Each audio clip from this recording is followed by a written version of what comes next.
أعوذ بالله من الشيطان الرجيم قل أرأيتم إن أهلكني الله ومن معي أو رحمنا فمن يجير الكافرين من عذاب أليم قل هو الرحمن آمنا به وعليه توكلنا فستعلمون من هو في ضلال مبين قل أرأيتم إن أصبح ماؤكم غورا فمن يأتيكم بماء معين رب اشرح لي صدري ويسر لي أمري واحلل عقدة من لساني يفقه قولي فالحمد لله والصلاة والسلام على رسول الله وعلى آله وصحبه أجمعين ثم ما بعد. Once again everybody, Assalamu alaikum wa rahmatullahi wa barakatuh.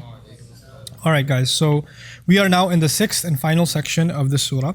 Allah Azza wa Jalla says, قُلْ أَرَأَيْتُمْ إِنْ أَهْلَكَنِيَ اللَّهُ وَمَنْ مَعِيَ. Tell them or say, do you actually perceive? رَأَيْتُمْ in Arabic is not just physically seeing, but also perceiving, thinking. Have you ever pondered or reflected that if Allah were to kill me violently or give me violent death, ihlak in Arabic is a violent death, as opposed to imata. From maut. Maut is simply death, but halak is a violent death, right? So if Allah were to kill me, and this is the Prophet saying, if Allah were to give me a violent death about himself, وَمَن مَعِيَ, and along with me, whoever is with me. If he was to kill me and the people along with me. أَوْ رَحِمَنَا, or if he was to show us mercy. Incredible words. Instead of saying, if he were to give me a violent death or leave me alive. Yet again, a cross comparison. Instead of saying, kill me or spare me, he said, kill me or show me mercy and love and care. So to Allah, life itself is rahmah. Life itself. And we don't wish for death. We wish for Allah's rahmah. So anybody who has hopes in Allah's rahmah is not hoping that they die soon or something. That's not the way the Muslim thinks. Subhanallah. فَمَنْ يُجِيرُ الْكَافِرِينَ مِنْ عَذَابٍ أَلِيمٍ. Then who is going to rescue or save? The word, interesting vocabulary, yujiru, ajara yujiru, ijaratan comes from jir, and jair and jiran, which is used for neighbor.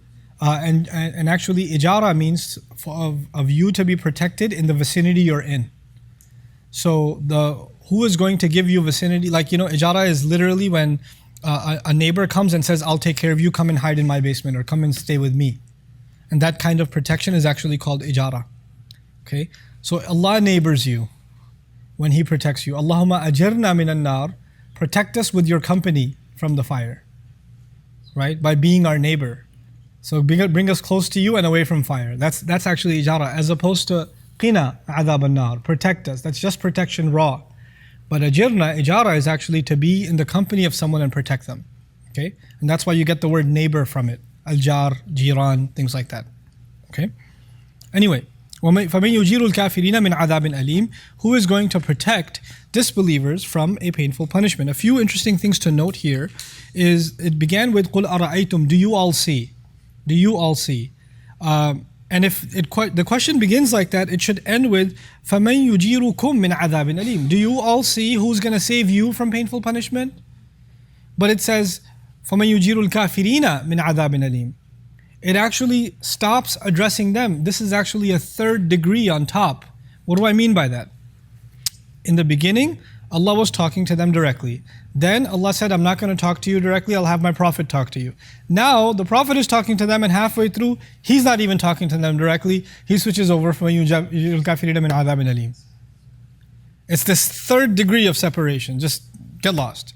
Other implications of the use of al-kafirin here is Allah highlights you're not just being thrown into hell or being thrown into painful punishment because you're you, it's because you're in denial. It's because you're burying the truth inside. So the cause for you being treated this way is not just there's some animosity, it's not personal. If it's simply personal, you don't have to highlight the quality kafirin. The fact that the quality has been highlighted is suggesting that this is the reason for which you are being treated this way. Please understand that the word kafir in the Quran is never used as a generic term or as a soft term. Kafir is a pretty bad word in the Quran. You're not in a good place if you're a kafir. You're not in the good books with Allah. It's not a general, just neutral term for non-Muslims in the Quran. We use it that way. We actually use kafir for any non-Muslim.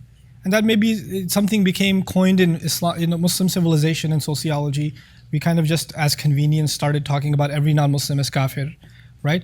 But the Quran doesn't. The Quran is actually very emphatic in how it talks about this particular brand of non-believer, this particular brand.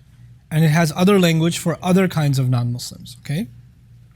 So there's a subtle difference in terminology.